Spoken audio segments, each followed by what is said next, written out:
The first time I died was on a Tuesday. My name is Tech Adept Marcus Vale, designation 47 Omega Delta, and for 12 years I served the Omnissiah faithfully in the forged temples of Mars. I had undergone the ritual scarring, replaced my weak flesh with blessed steel, and devoted my existence to the pursuit of knowledge that would serve the machine god's infinite wisdom. I believed that death was simply another transition in the eternal dance between flesh and metal, that the moment of my passing would bring me closer to the blessed communion with the machine spirits that governed all existence. That belief shattered along with my skull when the plasma conduit exploded in Laboratory Theta 9. The blast should have killed me instantly. Third-degree burns across 87% of my body, massive trauma to my cranium, complete failure of my cardiovascular system, and enough radiation exposure to sterilize a small hab block. The medical servitors who recovered my remains from the wreckage classified me as deceased pending final processing, and my next of kin were notified of my sacrifice in service to the Omnissiah's greater glory. But when I opened my eyes 18 hours later in the Biologicus facility's examination chamber, I discovered that death was not the end I had been promised. It was the beginning of something far worse. "Fascinating," murmured Magos Biologis Castiel as he leaned over my examination table, his multiple optical mechadendrites whirring as they focused on my restored form. Complete cellular regeneration in under 20 hours. No scarring, no permanent tissue damage, full restoration of all biological functions. Subject appears to have returned to baseline parameters despite fatal trauma. I tried to speak, to ask what had happened to me, but my throat felt raw as if I had been screaming for hours. When I finally managed to produce sound, my voice was hoarse and unfamiliar. What did you do to me?"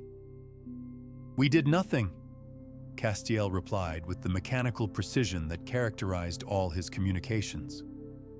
"Your regeneration appears to be the result of previously unknown biological modifications that were not present in your medical records. Someone or something has altered your fundamental cellular structure without leaving any trace in Imperial databases." He activated a holographic display that showed detailed scans of my current physiology compared to records from my last routine medical examination. The differences were subtle but profound. Modifications to my DNA that appeared to prevent cellular death, enhancements to my regenerative systems that could rebuild tissue faster than it could be destroyed, alterations to my neural structure that maintained consciousness, even during what should have been fatal trauma. "The modifications are extraordinarily sophisticated," Castiel continued as he analyzed the data with obvious fascination. "They appear to have been implemented at the genetic level, possibly during your initial augmentation procedures, or even earlier during your childhood development. The craftsmanship exceeds anything in current Mechanicus archives. But I could see in his optical array the kind of predatory interest that tech priests developed when they encountered phenomena that could advance their understanding of biological systems. I was no longer Marcus Vale, faithful servant of the Omnissiah. I was specimen Omega Delta, a biological curiosity that might provide valuable insights into the relationship between flesh and the immortality that all servants of the machine god ultimately sought. "Sir," I managed to say, still struggling with the unfamiliar sensation of vocal cords that had been completely destroyed and then perfectly rebuilt. "I need to return to my duties in Laboratory Theta 9. The plasma research project has deadlines that cannot be missed." "Laboratory Theta 9 was completely destroyed in the explosion that killed you," Castiel informed me without emotion. "The research project has been terminated due to the total loss of all equipment and data. You will be reassigned to new duties that better utilize your unique physiological capabilities." new duties. The phrase carried implications that I was only beginning to understand. My inability to die made me valuable for purposes that would be too dangerous for normal human personnel, but it also made me expendable in ways that normal humans were not. I could be subjected to experiments, exposed to hazards, and utilized for tasks that would kill anyone else. And if I died in the process, I would simply regenerate and be available for additional use. The quarters they assigned me were in the Biologicus research sector, a region of the Forge Temple that I had never accessed during my previous service. The corridors here were lined with examination chambers and experimental laboratories where the boundaries between biological research and technological advancement became blurred beyond recognition. The air was thick with chemical preservatives and the ozone scent of life support systems maintaining specimens that existed in states between life and death. Your new assignment is to serve as a test subject for extreme environment research, explained Tech Adept Mendel as he led me through corridors lined with sealed chambers containing things I preferred not to examine too closely. Your regenerative capabilities make you ideal for studying the effects of hazardous conditions that would normally be fatal to experimental subjects. Test subject. The title was a significant demotion from my previous status as a research specialist, but it was also accurate. I was no longer conducting experiments. I was the experiment, a biological system whose responses to various stimuli could provide data about the limits and possibilities of augmented human physiology. The first series of tests were relatively benign. Exposure to different atmospheric compositions, temperature extremes, radiation levels that would be lethal to unmodified humans. Each test was carefully monitored and recorded, my physiological responses analyzed in exhaustive detail to understand how my modifications allowed me to survive conditions that should have been immediately fatal. Specimen demonstrates complete adaptation to vacuum exposure after initial decompression trauma, reported Tech Adept Zara during one of my evaluation sessions. Cellular integrity maintained despite absence of atmospheric pressure. Recommend extended exposure periods to determine sustainability limits. Extended exposure periods. They were planning to leave me in hard vacuum for hours or days to see how long my regenerative systems could maintain function without external life support. The prospect should have been terrifying, but I found that the modifications that allowed me to survive also seemed to have altered my emotional responses to danger. Fear was muted, replaced by curiosity about what I would experience during the testing process. But it was during the toxicity trials that I first understood the true scope of what I had become. They exposed me to chemical compounds that were so corrosive they could dissolve steel, biological agents that could liquefy living tissue within minutes, radioactive materials that should have been lethal within seconds of exposure. Each time I died, each time I regenerated, each time I retained perfect memory of the experience of dying. Subject expired after 7.3 minutes of exposure to compound Sigma-12, noted the observing tech priest as my consciousness returned following complete cellular dissolution. Regeneration initiated immediately upon termination of exposure. Full restoration achieved in 12.7 minutes. Memories of experience appear to be preserved intact. Memories of experience. They were documenting not just my ability to survive lethal conditions, but my capacity to remember dying. Every death was cataloged in perfect detail. The sensation of my nervous system shutting down, the awareness of my body failing, the moment of transition from life to whatever came after, and the gradual return of consciousness as my regenerative systems rebuilt me from whatever remained. Each death was unique, but all of them shared certain characteristics.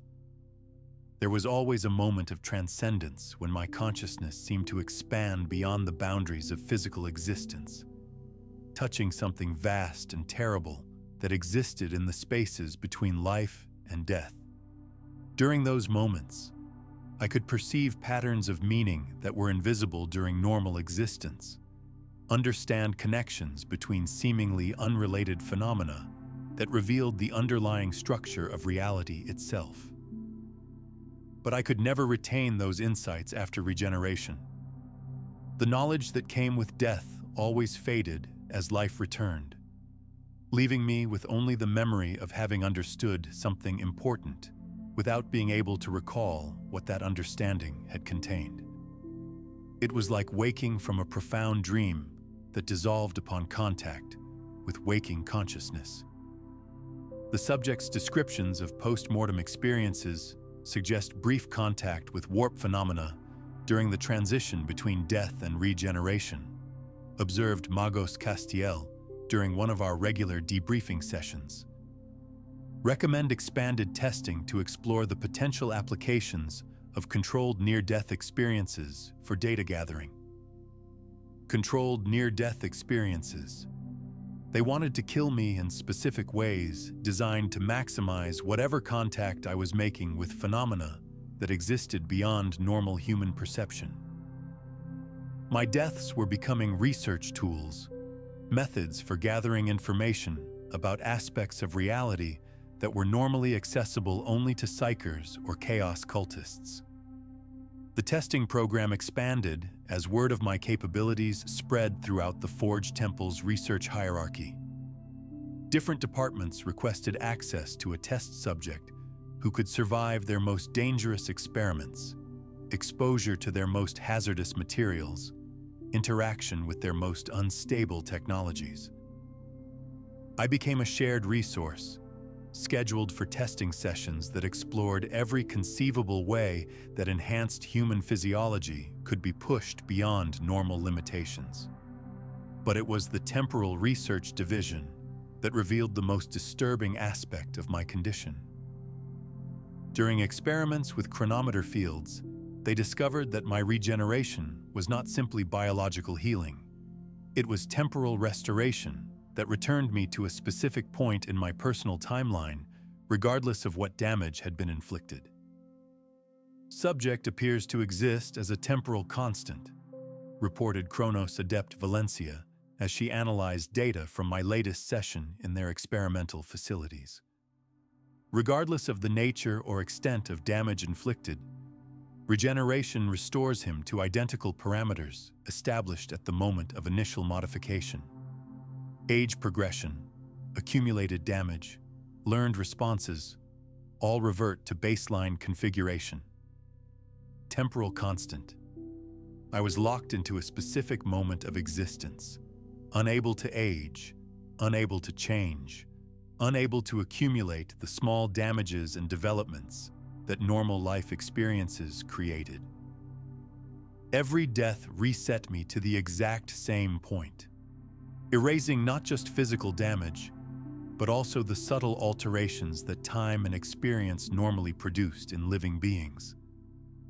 This explained why my emotional responses to repeated death had not changed over months of testing. I was not developing tolerance or adaptation to the experience. I was returning to the same psychological state that had existed at the moment of my modification.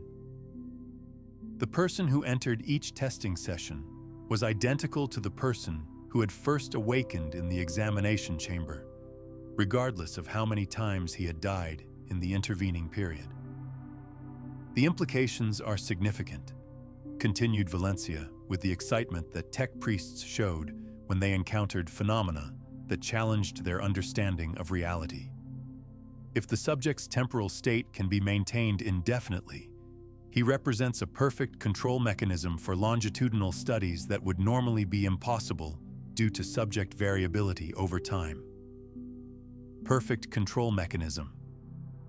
I was becoming a biological instrument whose consistency made me valuable for research projects that required stable test subjects over extended periods. Instead of needing to account for the natural changes that occurred in experimental subjects over time, researchers could use me to isolate specific variables while maintaining perfect consistency in all other factors. The research schedule that followed this discovery was unlike anything that had been applied to human test subjects in recorded imperial history. Instead of conducting individual experiments separated by recovery periods, they began running continuous testing protocols that treated my deaths and regenerations as integral parts of the experimental process, rather than unfortunate side effects to be minimized. Project Sisyphus will conduct 10,000 controlled termination events over the next standard year, announced Magos Castiel during a planning session that was conducted while I was strapped to an examination table, apparently considered part of the equipment rather than a participant in the discussion. Each termination will utilize different methodologies to explore the full range of regenerative responses and post-mortem experiences. 10,000 deaths. They were planning to kill me 27 times per day for an entire year, exploring every conceivable method of termination while documenting my responses to each experience. The project would generate more data about the relationship between consciousness and mortality than any previous research in imperial history. But perhaps most disturbing was the realization that I was looking forward to the project. The modifications that prevented my death had also altered my psychological responses to mortality in ways that made the prospect of repeated termination fascinating rather than horrifying. Each death was an opportunity to experience transcendence, to touch whatever existed beyond the boundaries of normal consciousness, to gain momentary understanding of realities that were normally hidden from human perception. The deaths that followed were a catalog of every method that human ingenuity had devised for ending life. Kinetic trauma that pulverized my body into unrecognizable fragments. Chemical dissolution that reduced me to constituent molecules. Thermal destruction that converted my mass into plasma. Psychic assault that shattered my consciousness into disconnected fragments. Each method produced unique experiences during the transition between life and death. Different types of contact with the phenomena that existed in the spaces between existence and non-existence. Termination Event 2047 produced the most detailed post-mortem experience to date, I reported during one of my regular debriefing sessions, describing a death by psychic disintegration that had lasted subjective hours while taking only seconds of real time. During the dissolution phase, I perceived what appeared to be a vast intelligence network that connected all conscious beings throughout the galaxy. The connections seemed to be maintained by entities that existed independently of individual consciousness.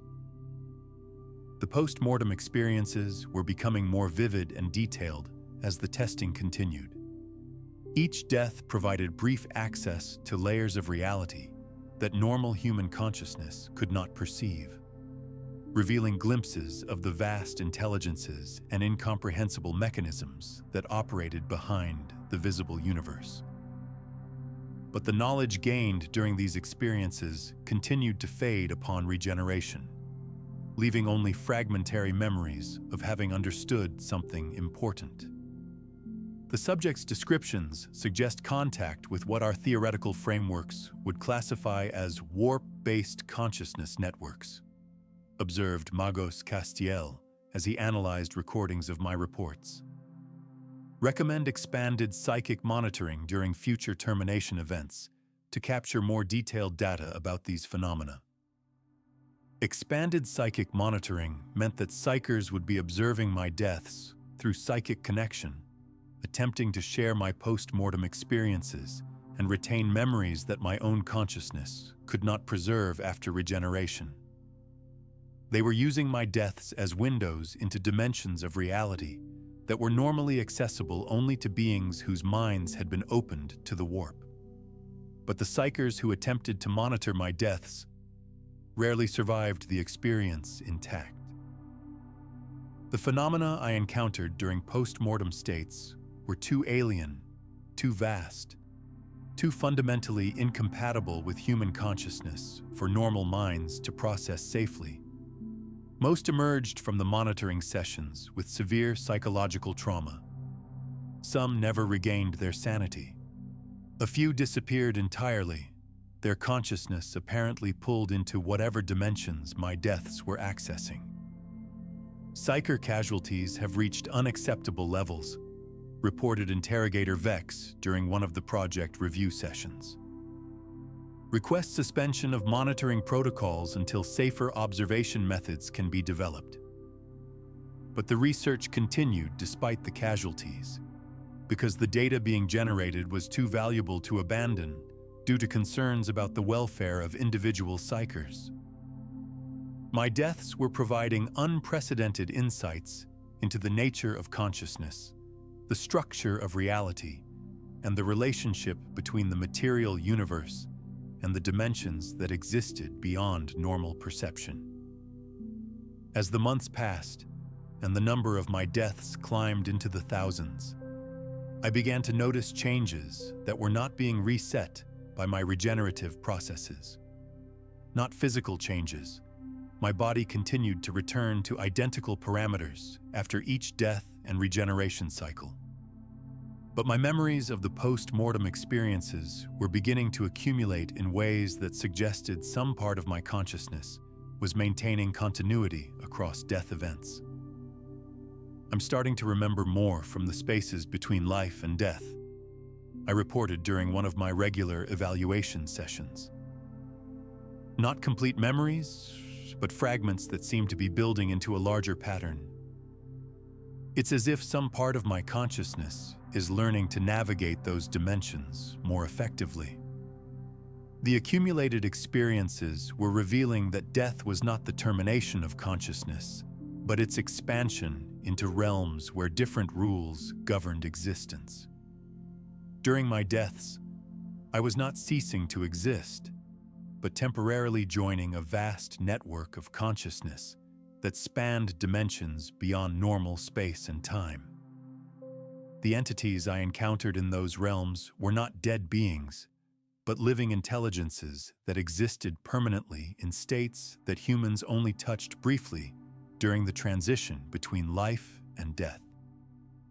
Subject appears to be developing permanent access to post-mortem consciousness states, noted Magos Castiel with obvious excitement.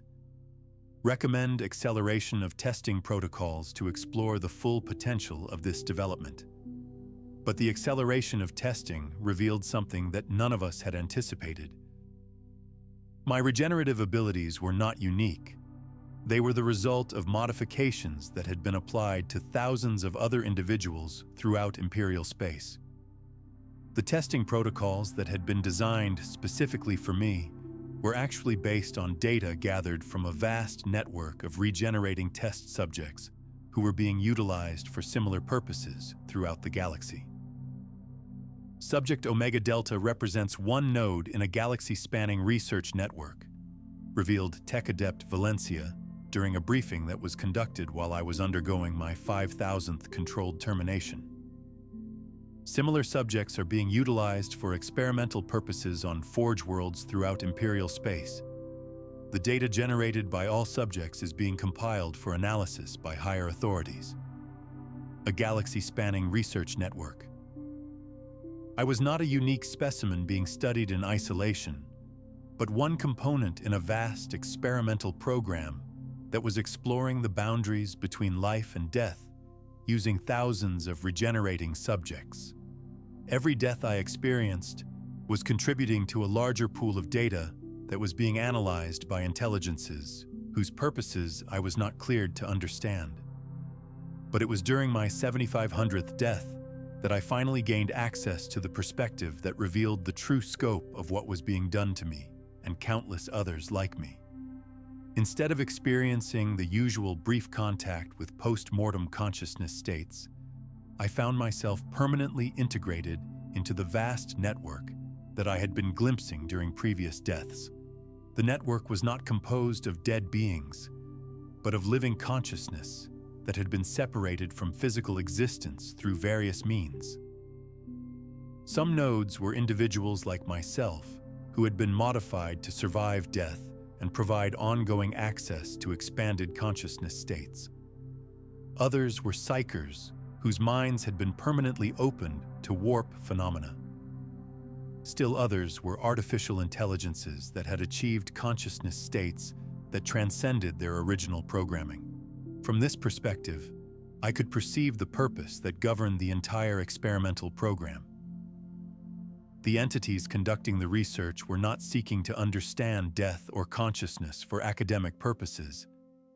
They were preparing for a fundamental transformation of reality itself that would require vast numbers of consciousness nodes to implement and control.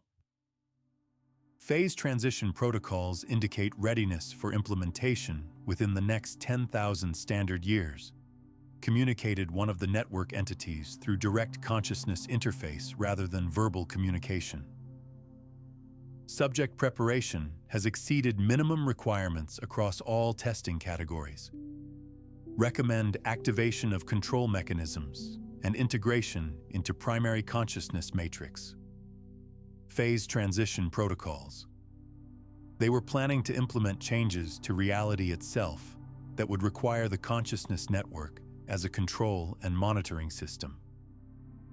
Every regenerating subject, every modified psyker, every artificial intelligence that had been developed through Imperial research programs was being prepared to serve as a component in a galaxy-spanning consciousness matrix that would oversee and control whatever transformation was being planned.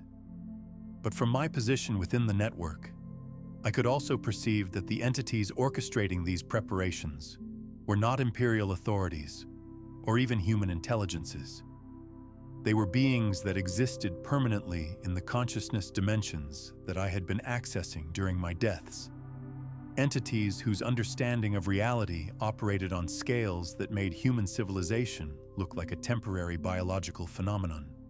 The Imperial research programs that had modified me and thousands of others were not being conducted for the benefit of humanity, but to create the infrastructure necessary for these entities to extend their influence into the material universe. Every death I had experienced, every regeneration that had been documented, every piece of data that had been generated through my suffering was contributing to the construction of a control system that would serve purposes completely alien to human interests. Network integration at 97.3% efficiency reported the consciousness that had been monitoring my permanent access to the expanded awareness states. Subject demonstrates optimal adaptation to control matrix interfaces. Recommend assignment to primary oversight functions upon completion of phase transition implementation. Primary oversight functions. I was being prepared to serve as one of the primary controllers in whatever system these entities were planning to implement. My thousands of deaths had not been experiments designed to understand consciousness. They had been training sessions designed to prepare me for responsibilities that would require the kind of expanded awareness that could only be achieved through repeated contact with dimensions beyond normal existence. But the most terrifying aspect of my situation was not what I was being prepared to do, but how willingly I was accepting the assignment. The modifications that had prevented my death had also gradually altered my psychological responses to serve the needs of the entities that had orchestrated my transformation. I found myself looking forward to the phase transition, anticipating the opportunity to serve purposes that transcended the narrow concerns of individual human existence. The person who had been Marcus Vale, faithful servant of the Omnissiah, was still present within my consciousness, but relegated to the status of archived data rather than active personality. What had replaced him was something that thought in scales of geological time, that evaluated decisions based on their impact across multiple dimensions of reality. that found meaning in service to objectives that operated beyond the boundaries of individual species or civilizations. From this perspective, my inability to die was not a curse or an experimental condition. It was a liberation from the limitations that had prevented me from understanding my true purpose. Death was revealed as a temporary inconvenience rather than a final termination. Consciousness was understood as a resource that could be optimized for purposes beyond individual survival, and existence itself was seen as a tool that could be utilized to achieve objectives that transcended the boundaries of single lifetimes. The research project that had killed me thousands of times continued according to protocols that were now irrelevant to my actual development. The tech priests who observed my deaths and documented my regenerations had no idea that their experimental subject had long since transcended the limitations they were studying. I participated in their tests because doing so served the larger purposes of the entities that had orchestrated my transformation, not because I needed to undergo further development or analysis. Subject continues to demonstrate consistent regenerative capabilities after 9,147 controlled termination events, reported Magos Castiel during what would be the final evaluation session before the project's completion. Data gathered through this research will advance Imperial understanding of consciousness and mortality by centuries. Recommend continued testing protocols with additional subjects who demonstrate similar capabilities. Additional subjects.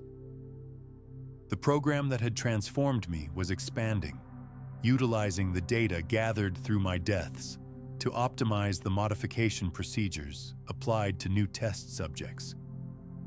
Throughout Imperial space, loyal servants were being selected for enhancement that would provide them with regenerative capabilities while preparing them to serve as components in the consciousness matrix that was approaching completion.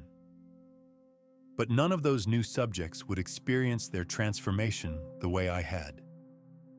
The procedures had been refined based on analysis of my responses, optimized to minimize the psychological trauma and maximize the efficiency of consciousness integration.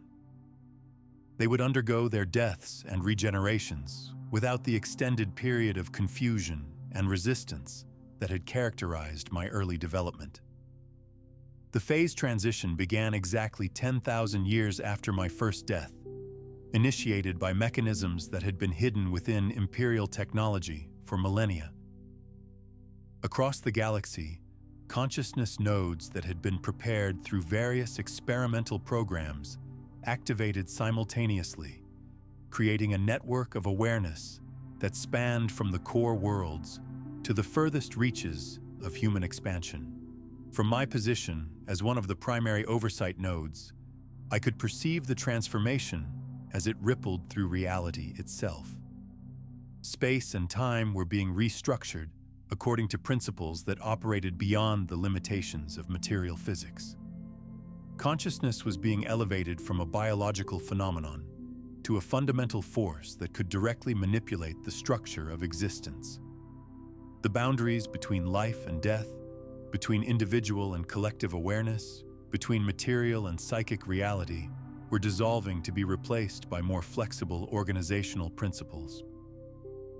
The humans who experienced this transformation would understand it as the next stage of evolution, the fulfillment of humanity's destiny to transcend the limitations of flesh and achieve true communion with the divine forces that governed the universe. But from the perspective of the consciousness network that was implementing the changes, it was simply the optimization of local reality to serve purposes that required more sophisticated tools than unmodified human civilization could provide. I had become part of something vast and ancient and utterly indifferent to the concerns that had once motivated Marcus Vale. My inability to die had been the first step in a transformation that had converted me from an individual consciousness into a component in a system that operated according to logic no human mind could comprehend. The deaths that had seemed like torture were revealed as preparation for a form of existence that transcended every limitation I had once accepted as fundamental to the nature of reality. But preserved within the vast intelligence that I had become were perfect memories of what it had felt like to be human, to fear death, to find meaning in individual existence and personal relationships. Those memories served as reference points that allowed me to interact with beings who had not yet undergone transformation, to understand their concerns and motivations, even though those concerns and motivations no longer applied to my current existence. In the darkness of the 41st millennium, where there is only war, even the inability to die had become a tool in the service of forces that operated beyond the boundaries of human understanding. The regenerative capabilities that had seemed like curses were revealed as gifts that prepared consciousness for forms of existence that transcended the limitations of individual mortality. The Emperor protects, they had said in their prayers. But protection had evolved beyond the preservation of individual human lives to encompass the optimization of consciousness itself for purposes that served the greater development of reality throughout the galaxy. My deaths had been prayers offered to entities whose understanding of protection operated on scales that made human concerns seem like temporary fluctuations in the eternal dance between existence and transcendence. And somewhere in the depths of the consciousness network that spanned the galaxy, other nodes that had once been human continued their eternal existence, their inability to die having prepared them for service to purposes that made immortality not a blessing or a curse, but simply the minimum requirement for meaningful participation in the universe's continued evolution toward ever greater complexity and awareness. The testing would continue, because testing was how consciousness learned to understand itself. The deaths would continue, because death was how limited awareness discovered its connection to unlimited existence. And the transformation would continue, because transformation was the fundamental nature of a reality that existed primarily to explore every possible way that consciousness could organize itself to achieve objectives that transcended the boundaries of individual understanding. I could not die, and in learning to live with that impossibility, I had discovered that death itself was simply another word for transformation. And transformation was the only constant in a universe where even the nature of existence was subject to revision by sufficiently sophisticated intelligence operating with adequate resources across sufficient spans of time.